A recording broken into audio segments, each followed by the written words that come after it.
അടുത്ത അദ്ദേഹം പറയുന്നത് സരോജാദേവി എന്ന് പറഞ്ഞ നടിയെക്കുറിച്ചാണ്. MGR, ശിവാജി ഗണേശൻ തുടങ്ങിയവരുടെ നിരവധി ചിത്രങ്ങളിൽ നായികയായി അഭിനയിച്ച് പേരെടുത്ത് നിൽക്കുന്ന കാലത്താണ് സരോജാദേവി പാലും പഴവും എന്ന ചിത്രത്തിൽ, തമിഴ് സിനിമയാണ്, എൻ്റെ നായികയായി അഭിനയിച്ചത്. ദേവസുന്ദരിയുടെ കാലം മുതൽ എനിക്കവരെ അടുത്തറിയാം. നല്ലൊരു നടിയാണവർ. പത്മശ്രീ കിട്ടിയപ്പോൾ പോലും അവർ തണ്ടു കാണിച്ചിട്ടേയില്ല. ഇവിടെ പത്മശ്രീ കിട്ടിയ ഓരോരുത്തർ പത്മശ്രീ എന്തിനെന്നേ, ഒരു പടം ഒരു 25 ദിവസം ഓടിയാൽ എന്തൊക്കെ പറഞ്ഞല്ലേ. ഇപ്പം തന്നെ ഈ അടുത്ത കാലത്ത് മികച്ച നടിക്കുള്ള അവാർഡ് വാങ്ങിയ നമ്മുടെ മലയാളിയായ നടി പറഞ്ഞിട്ടില്ലേ, നായകന് തുല്യമായ ശമ്പളമില്ലാത്ത ഫീൽഡാണ് സിനിമ എന്നൊക്കെ. അത് ഈ അവാർഡുകളൊക്കെ കിട്ടുമ്പോൾ കൺട്രോൾ പോകുന്നതുകൊണ്ടാണ്. പക്ഷേ നസീർ സാർ പറയുന്നു, പത്മശ്രീ കിട്ടിയപ്പോൾ പോലും അവർ തണ്ട് കാണിച്ചില്ല. മലയാള കഥകൾ കേൾക്കാൻ അവർക്ക് വലിയ താല്പര്യമാണ്. അതുപോലെ തന്നെ മുഖസ്തുതി കേൾക്കാനും സരോജാദേവിക്ക് വലിയ താല്പര്യമാണ് എന്നാണ് നസീർ സാർ പറയുന്നത്. ഇതാണ് നസീർ സാർ. ഒരാളെ കുറ്റം പറയണമെങ്കിൽ പോലും മധുരമായിട്ടേ പറയും. അല്ലെങ്കിൽ നിങ്ങൾ ആലോചിച്ച് നോക്കിയേ, മലയാള കഥകൾ കേൾക്കാൻ അവർക്ക് വലിയ താല്പര്യമാണ്, അതുപോലെ തന്നെ മുഖസ്തുതിയും. രണ്ടും ചേർത്തങ്ങ് പറഞ്ഞു, അപ്പോൾ പിന്നെ പ്രശ്നമില്ലല്ലോ. അടുത്ത അദ്ദേഹം പറയുന്നത് അംബിക എന്ന് പറയുന്ന നടിയെക്കുറിച്ചാണ്. അംബിക എന്ന് പറയുമ്പോൾ നമ്മുടെ കല്ലറ സരസമ്മയുടെ മകൾ അംബിക അല്ല, പഴയകാല അംബിക. സത്യനോടും നസീറിനോടും ഒക്കെ ഒരുപാട് സിനിമകളിൽ അഭിനയിച്ച അംബിക. എത്ര അഭിനയിച്ചാലും തൃപ്തി വരാത്തൊരു നടിയായിരുന്നു അംബിക എന്നാണ് നസീർ സാർ പറയുന്നത്. നമ്മുടെ നടൻ അശോകനുള്ളൊരു കുഴപ്പമാണ്. അശോകൻ കുഞ്ഞമ്മീൻ കൂട്ടുകാരിൽ അഭിനയിക്കാൻ വന്നിട്ടേ രാത്രി പാക്കപ്പ് ചെയ്ത് പോകും. ഞങ്ങളിങ്ങനെ കാർ പിടിക്കുമ്പോൾ അശോകൻ പറയും, ദിനേശേ നമ്മളെടുത്ത ആ 18A എന്ന് പറഞ്ഞ സീനില്ലേ, ആ സീൻ നാളെ ഒന്നുകൂടെ എടുക്കണം. എന്ത് അല്ല, അത് എൻ്റെ എക്സ്പ്രഷൻ എല്ലാം തെറ്റിപ്പോയി. സീരിയലിലൊക്കെ നമുക്ക് റീടേക്ക് ചെയ്യാൻ പറ്റും. അശോകൻ എപ്പോഴും വീണ്ടും വീണ്ടും വീണ്ടും വീണ്ടും അഭിനയിച്ച് നന്നാക്കണം എന്നുള്ളൊരു ത്വരയുള്ള ആളാണ്. നസീർ സാർ പറയുകയാണ്, എത്ര അഭിനയിച്ചാലും തൃപ്തി വരാത്തൊരു നടിയാണ് അംബിക. തൻ്റെ കഥാപാത്രത്തെ ഏറ്റവും നന്നാക്കണമെന്ന ഉദ്ദേശമാണ് അതിന് പിന്നിലുള്ളത്. ഒരു ഷോട്ട് 10ഉം 15ഉം പ്രാവശ്യം അവരെടുപ്പിക്കും. ഒരാൾ കൂടി കള്ളനായി എന്ന് പറഞ്ഞ സിനിമയിൽ എൻ്റെ ചേട്ടത്തി അമ്മയായിട്ടാണ് അംബിക അഭിനയിച്ചത്. അതിൽ എൻ്റെ കവിളത്തടിക്കുന്ന ഒരു സീനുണ്ട്. 2-3 തവണ എന്നെ അടിച്ചിട്ടും അവർക്ക് തൃപ്തിയായില്ല. ചെവിട്ടത്തല്ലേ, 3 തവണയായിട്ട് അടിച്ചിട്ട് അവർ പറയുന്നത് അടി ശരിയായില്ല, ഒന്നുകൂടെ എടുക്കാവുന്നു. ഇനി അടിക്കാൻ സാധ്യമല്ല എന്ന് ഞാൻ തീർത്ത് പറഞ്ഞപ്പോൾ അവർക്ക് സങ്കടം വന്നു. നസീർ സാർ അങ്ങനെ പറയുന്ന ആളല്ല, ഈ അടിയുടെ വേദന കൊണ്ട് പറഞ്ഞ് ഇനി എടുക്കാവില്ല എന്ന് പറഞ്ഞപ്പോൾ അവർക്ക് സങ്കടം വന്നു എന്നാണ് നസീർ സാർ പറയുന്നത്. കൂടുതൽ വികാരവതിയായി അവർക്ക് ടെൻഷൻ കൂടിയാൽ, വികാരവതിയായാൽ ബോധക്കേട് വരുന്ന ഒരു അസുഖവും കൂടി അംബികയ്ക്കുണ്ട് എന്നാണ് അദ്ദേഹം പറയുന്നത്. ധാരാളം ചിത്രങ്ങളിൽ അവർ എൻ്റെ നായികയായി.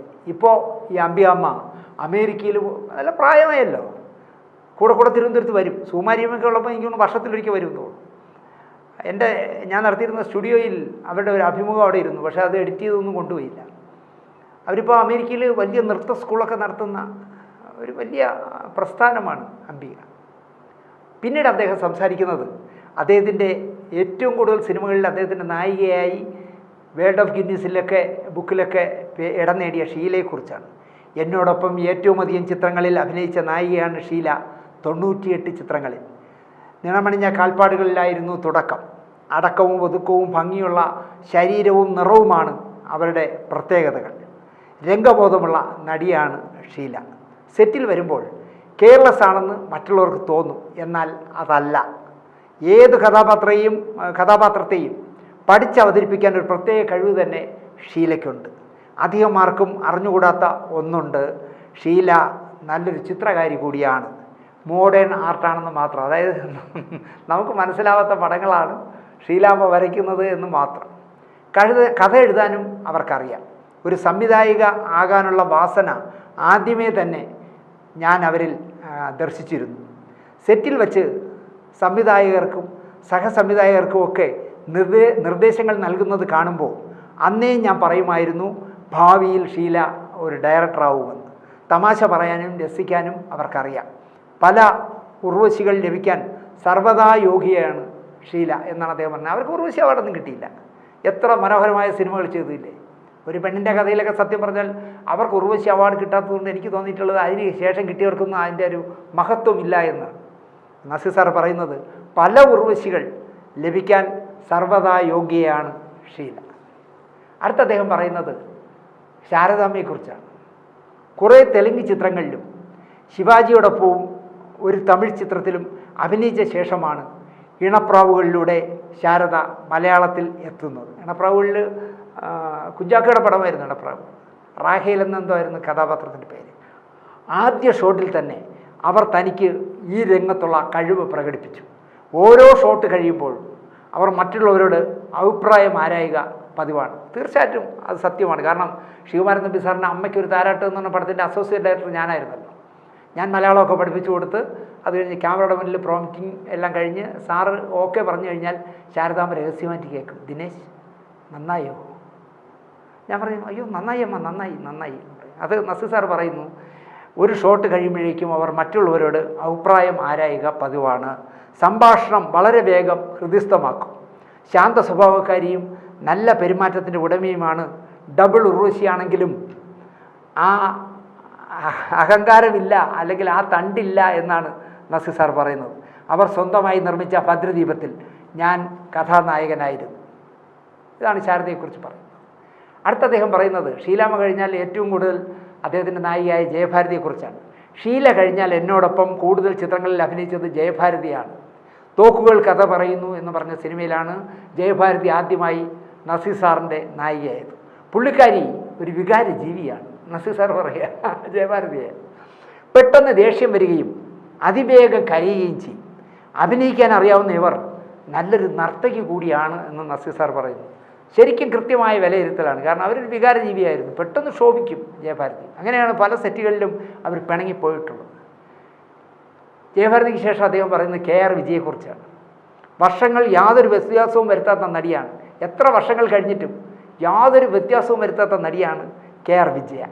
ചലച്ചിത്ര വേദിയിലേക്ക് കടന്നു വരുന്നപ്പോഴുള്ള അതേ ഭാവമാണ്, അതേ പെരുമാറ്റമാണ് അവരിൽ ഇപ്പോഴും ഉള്ളത് എന്ന് നസീർ സാർ പറയുന്നു. ആ തുടക്കകാലത്ത് കണ്ട അതേ പെരുമാറ്റമാണ് അവരിൽ ദർശിക്കാമെന്നാണ് നസീർ സാർ പറയുന്നത്. അതുതന്നെയാണ് അവരുടെ ഉയർച്ചയ്ക്ക് കാരണമെന്നും നസീർ സാർ പറയുന്നു. ആരോടും വളരെ മര്യാദയായിട്ടേ സംസാരിക്കൂ. പരദൂഷണം പറയുന്ന സ്വഭാവമില്ല. സ്റ്റുഡിയോയിൽ വന്നാൽ സ്വന്തം ജോലി ചെയ്യും, പോകും. ശോകരംഗങ്ങളിൽ അഭിനയിക്കാൻ അവർ വലിയ പ്രഗത്ഭയാണ് എന്നാണ് നസീർ സാർ പറയുന്നത്. തങ്കപ്പതക്കം പോലുള്ള ശിവാജി ഗണേശൻ്റെ പടത്തിലൊക്കെ കരച്ചിലെന്ന് പറഞ്ഞാൽ ഈ KR വിജയുടെ കരച്ചിൽ കാണുമ്പോൾ നമുക്ക് തന്നെ സങ്കടം വരും. അത്ര മനോഹരമായ പ്രകടനമായിരുന്നു അവരുടെ. ദ ഗ്രേറ്റ് ആർട്ടിസ്റ്റ് എന്ന് അവരെ വിശേഷിപ്പിക്കുന്നതിൽ യാതൊരു തെറ്റുമില്ല എന്നാണ് നസീർ സാർ പറയുന്നത്. ശകുന്തളയിലാണ് ഞങ്ങൾ ആദ്യം ഒന്നിച്ച് അഭിനയിക്കുന്നത്. പിന്നീട് അവരോടൊത്ത് 8-10 ചിത്രങ്ങളിൽ കൂടി ഞാൻ അഭിനയിച്ചിട്ടുണ്ട്. ശകുന്തളയിലൊക്കെ നല്ല രസമല്ലേ. ഒന്നാമത് ഈ KR വിജയുടെ കണ്ണ് തന്നെ ഭയങ്കര, ക്യാമറയുടെ മുന്നിൽ പകുതി അഭിനയിച്ചാൽ മതി, ആ കണ്ണ് ബാക്കി നോക്കിയോളൂ. അടുത്ത അദ്ദേഹം പറയുന്നത് വിജയശ്രീയെക്കുറിച്ചാണ്. ചലച്ചിത്ര രംഗത്തേക്ക് വരുമ്പോൾ ഒരു ഭാഷയും ഈ നടിക്ക് വശമില്ലായിരുന്നു. സഹപ്രവർത്തകരുടെയും മറ്റും സഹായം കൊണ്ട് അവർ ഓരോ ചിത്രം കഴിയുമ്പോഴും കൂടുതൽ കൂടുതൽ കഴിവ് സമ്പാദിച്ചെടുത്ത നടിയാണ് വിജയശ്രീ എന്നാണ് നസീർ സാർ പറയുന്നത്. പേരെടുത്ത് വരുമ്പോഴേക്കും അവർ പോയി മരിച്ചു. ജീവിച്ചിരുന്നുവെങ്കിൽ ഇന്നവർ വളരെ പ്രശസ്ത നടിയാകുമായിരുന്നു എന്നാണ് അദ്ദേഹം പറയുന്നത്. പക്ഷേ 75-ൽ ഒരു 3 വർഷത്തെ സിനിമ ലൈഫേ ഉണ്ടായിരുന്നുള്ളെങ്കിലും കാലാതിവർത്തിയായ നടിയായി ഇന്നും മലയാളി പ്രേക്ഷകൻ്റെ മനസ്സിൽ വിജയശ്രീ ഉണ്ട് എന്നുള്ളത് വേറൊരു സത്യം. പൊതുവേ അവർ ഒരു സെക്സി ഫിഗറാണ്. ഏത് വേഷം ധരിച്ചാലും നന്നാകുന്ന ശരീരഘടനയാണ് വിജയശ്രീക്കുള്ളതെന്ന് നസീർ സാർ പറയുന്നു. എൻ്റെ ഏറ്റവും കൂടുതൽ ഹിറ്റ് ചിത്രങ്ങളിൽ വിജയശ്രീ ആയിരുന്നു നായിക. ഞങ്ങളുടേത് ലക്കി ടീമെന്ന് പ്രൊഡ്യൂസേഴ്സും പറയുമായിരുന്നു. പറഞ്ഞിട്ടെന്ത് കാര്യം, അകാലത്തിൽ അവർ പോയില്ലേ എന്നാണ് നസീർ സാർ ചോദിക്കുന്നത്. അടുത്തത് ലക്ഷ്മിയെക്കുറിച്ചാണ്. ലക്ഷ്മിയുടെ അച്ഛൻ പ്രസിദ്ധനായ ഒരു കലാകാരനായിരുന്നു. അമ്മ രുക്മിണി ദേവി ഒരു പഴയകാല നടിയാണ്. കലാപാരമ്പര്യമുള്ള ഒരു കുടുംബത്തിൽ ജനിച്ച ലക്ഷ്മിയും ഒരു പെർഫെക്റ്റ് കലാകാരി തന്നെയാണ്. എന്തും മറച്ചു വയ്ക്കാതെ അവർ തുറന്നടിക്കും. അക്കാര്യത്തിൽ ആരുടെയും മുഖം ലക്ഷ്മി നോക്കാറില്ല. ഒരു പ്രാവശ്യം കേട്ടാൽ മതി, സംഭാഷണം മുഴുവൻ അവർ മനഃപ്പാടമാക്കും. ഏത് വിഷയത്തെക്കുറിച്ചും അവർ എപ്പോൾ ചോദിച്ചാലും മറുപടി പറയും. ധാരാളം വായിക്കുന്ന സ്വഭാവക്കാരിയാണ് ലക്ഷ്മി. ഏത് റോളും അവർ ഭംഗിയാക്കും. നന്നായി വീണ വായിക്കും, ഡാൻസും ചെയ്യും. ഇംഗ്ലീഷ് ഭംഗിയായി സംസാരിക്കാൻ ലക്ഷ്മിക്ക് അറിയാമെന്നും നസീർ സാർ പറയും. അടുത്ത അധികം നമ്മൾ ശ്രദ്ധിക്കപ്പെടാതെ പോയ നന്ദിത ബോസിനെ കുറിച്ചാണ്, ബംഗാളി നടിയായ നന്ദിത ബോസിനെ കുറിച്ചാണ് സംസാരിക്കുന്നത്. നല്ല കഴിവുള്ള നടിയാണ് നന്ദിത. തനിക്ക് ഈ രംഗത്ത് വളരണമെന്ന് അവർക്ക് അതിയായ മോഹമുണ്ട്. അതിനുവേണ്ടി കുതികാൽ വെട്ടും കൈമണിയടിയും നടത്തുന്നതിനേക്കാൾ നല്ലത് കിട്ടുന്ന ചാൻസുകളിൽ നല്ല അഭിനയം കാഴ്ചവെക്കുന്നതാണ് എന്നാണ് അവർ പഠിച്ച പാഠം എന്നാണ് നസീർ സാർ പറയുന്നത്. വളരെ ഹൃദ്യമായ പെരുമാറ്റമാണ്, നല്ല വിദ്യാസമ്പന്നയാണ്, നല്ലൊരു കുടുംബിനിയാണ്. കുടുംബിനിയുടെ കുലീനതയോടുകൂടി മാത്രമേ അവർ ആരോടും പെരുമാറൂ. അവരുടെ പെരുമാറ്റവും സംഭാഷണവും ആരെയും അലോസരപ്പെടുത്തുകയുമില്ല എന്നാണ് നസീർ സാർ പറയുന്നത്. അടുത്ത അദ്ദേഹം പറയുന്നത് ഭാർഗവി നിലയത്തിലെ ഭാർഗവിയായ പിന്നെ സംവിധായകയായി വേൾഡ് ഓഫ് ഗിന്നീസിൽ ഏറ്റവും കൂടുതൽ സിനിമ സംവിധാനം ചെയ്ത വനിതാ സംവിധായകയുടെ പേരൊക്കെ കിട്ടിയ വിജയ നിർമ്മലയെക്കുറിച്ചാണ്. ഭാർഗവി നിലയത്തിലാണ് വിജയ നിർമ്മല ആദ്യമായി എന്നോടൊപ്പം മേക്കപ്പെട്ടത്. ഇപ്പോഴവർ തെലുങ്കിലെ ഹിറ്റ് സംവിധായികയാണ്. ഇത്ര കഴിവുള്ള ഒരു നടിയാണെന്ന് ആദ്യകാലങ്ങളിലൊന്നും ഞാൻ കരുതുകയില്ല എന്നാണ് നസീർ സാർ പറയുന്നത്. നസീർ സാർ വിചാരിച്ചത് ഒരു സാധാരണ പെണ്ണ് എന്നാണ് വിചാരിച്ചത്. അവർ മിടുക്കിയായ സംവിധായകയായി നല്ല തിരക്കേറിയപ്പോഴാണ് സാർ പറയുന്നത് ഇത്ര കഴിവുള്ള ഒരു നടിയാണെന്ന് ആദ്യകാലങ്ങളിലൊന്നും ഞാൻ കരുതിയതേയില്ല. അതിന് തക്കവണ്ണം അവരിലൊന്നും കാണാനും എനിക്ക് കഴിഞ്ഞില്ല. നല്ല പാചക വിദഗ്ധയായ അവർ കോഴിയിറച്ചി വളരെ നന്നായി പാചകം ചെയ്യും എന്നും നസീർ സാർ പറയുന്നു. അടുത്ത അദ്ദേഹം പറയുന്നത് വിധുബാലയെക്കുറിച്ചാണ്. ഒരു ബാലനടിയായിട്ടാണ് വിധുബാല ചലച്ചിത്ര രംഗത്തേക്ക് വന്നത്. ഏതൊക്കെയോ പടത്തിൽ നസീർ സാറിൻ്റെ അനിയത്തിയായിട്ട് അഭിനയിച്ചിട്ടുണ്ട് ബാലനടിയായിട്ട്. 10ാമത്തെ വയസ്സിൽ അവർ എൻ്റെ സഹോദരിയായിട്ട് അഭിനയിച്ചു. അന്ന് കരുതിയില്ല പിൽക്കാലത്ത് നല്ലൊരു നായികയായി അവർ വരുമെന്ന്. ഞങ്ങൾ ഒരുമിച്ച് നായകന്മാരായി അഭിനയിക്കുന്ന ആദ്യ ചിത്രം ഹരിഹരൻ്റെ കോളേജ് ഗേളാണ്. 10ഓളം ചിത്രങ്ങളിൽ തുടർന്ന് അഭിനയിച്ചു. ഇപ്പോഴും അഭിനയിച്ചു കൊണ്ടേയിരിക്കുന്നു എന്നാണ് നസീർ സാർ അന്ന് പറഞ്ഞത്. അവസാനമായി നസീർ സാർ പറഞ്ഞത് ശ്രീവിദ്യയെക്കുറിച്ചാണ്. നന്നായി അഭിനയിക്കാൻ കഴിവുള്ള ഒരു തുറന്ന മനസ്ഥിതിക്കാരിയാണ് വിദ്യ. ഒന്നും ഉള്ളിൽ മറച്ചു വയ്ക്കാൻ അറിയില്ല, തുറന്നു പറയും. അസൂയയും കുറ്റം പറച്ചിലും കൊടികുത്തി വാഴുന്ന ഈ രംഗത്ത് അത് രണ്ട് ലെവലേശമില്ലാത്ത നടിയാണിവർ, നല്ല പാട്ടുകാരിയാണിവർ, നല്ല നർത്തകിയാണിവർ എന്നാണ് ശ്രീവിദ്യയെക്കുറിച്ച് നസീർ സാർ പറയുന്നത്. കഠിനമായി അധ്വാനിക്കുന്നതിൽ യാതൊരു മടിയും ശ്രീവിദ്യയ്ക്കില്ല. എത്ര രാത്രിയായാലും അവർ ഷൂട്ടിങ്ങിൽ പങ്കെടുക്കും. യാതൊരു പ്രതിഷേധവും അവർ കാണിക്കാറില്ല. ഒരു സൗന്ദര്യ ആരാധിക കൂടിയായ വിദ്യ എപ്പോഴും ചിന്തിച്ചുകൊണ്ടേയിരിക്കും. അവരുടെ സ്വകാര്യ ജീവിതത്തിലെ പ്രശ്നങ്ങളാണ്. അവർ ഒരു നല്ല സൗന്ദര്യ ആരാധികയാണെങ്കിൽ പോലും എപ്പോഴും ചിന്തിച്ചുകൊണ്ടേ ഇരിക്കുമെന്നാണ് അദ്ദേഹം പറയുന്നത്. ഏത് കമ്പനിയിലും ചേരാവുന്നവർ ആരെയും വെറുപ്പിക്കില്ല എന്നും നസീർ സാർ പറയും. ഇത്രയും നായികമാരെക്കുറിച്ച് അദ്ദേഹം വിലയിരുത്തിയത് വായിച്ചാൽ അതിലാകപ്പാടെ എനിക്ക് തോന്നിയത് അദ്ദേഹത്തിൻ്റെ വിലയിരുത്തലിൽ അദ്ദേഹം പരിമിതമാക്കി കളഞ്ഞത് വിജയശ്രീയെക്കുറിച്ച് മാത്രമാണ്. അത് ഒരു പരിധിവരെ ചിലപ്പോൾ അവരുടെ മരണവുമായി ബന്ധപ്പെട്ട് ഉദയവുമായി ബന്ധപ്പെട്ട കേസൊക്കെ വന്നപ്പോഴും ഒക്കെ നസീർ സാറിനെയും പ്രതിപ്പട്ടികയിൽ പെടുത്തിയിരുന്നതുകൊണ്ടാണോ എന്നെനിക്കറിയില്ല.